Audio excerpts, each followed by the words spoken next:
తయారీ విధానం అయితే చూద్దామండి. కావాల్సిన పదార్థాలు వెల్లుల్లిపాయ గుడ్లు, కొత్తిమీర, కరివేపాకు, అల్లం వెల్లుల్లి పేస్ట్ అనేది మనం ప్రిపేర్ చేసుకోవాలి. మసాలాకు కావాల్సిన ఇంగ్రీడియంట్స్ అయితే నేను పార్ట్ 1 లో చెప్పానండి. పీనట్ ఆయిల్ అయితే తీసుకోవాలి. పసుపు అండ్ ఉప్పు వేసి కుక్కర్ లో అయితే ఉడికించుకోవాలి. 6 విజిల్స్ వచ్చేటట్టు. కుక్ అనేది గట్టిగా ఉండకూడదు, మెత్తగా ఉండకూడదు, మీడియం లో ఉండాలి. కుక్కర్ అయితే 4-5 విజిల్స్ అయితే సరిపోతుంది. అంతకన్నా ఎక్కువ విజిల్స్ అనేది ఉంచారనుకోండి కుక్ అనేది బ్రేక్ అయిపోతుంది. పీనట్ ఆయిల్ లో బాగా బ్రౌన్ కలర్ వచ్చేటట్టు అయితే ఫ్రై చేసుకోవాలి. ఫ్రై అవుతుంది అనగానే అల్లం వెల్లుల్లి పేస్ట్ అండ్ కొత్తిమీర వేసుకోవాలి. నెక్స్ట్ వెల్లుల్లిపాయ గుడ్లు, కరివేపాకు అయితే వేసుకోవాలి. సాల్ట్ అయితే మనం తీసుకున్న క్వాంటిటీ బట్టి అయితే మనం వేసుకోవాలి. నెక్స్ట్ కారం మనం తయారు చేసుకున్న గరం మసాలా అయితే వేసుకోవాలి. ఉప్పు పట్టకుండా బాగా 1 అవర్ అయితే బాగా ఫ్రై చేయాలి. లాస్ట్ లో చల్లారాక లెమన్ జ్యూస్ అయితే వేసుకోవాలి. పికిల్ అయితే 6 మంత్స్ వరకు అయితే ఉంటది.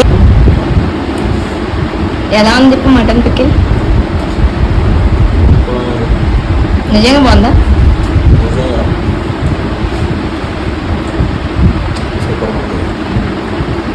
Thank you.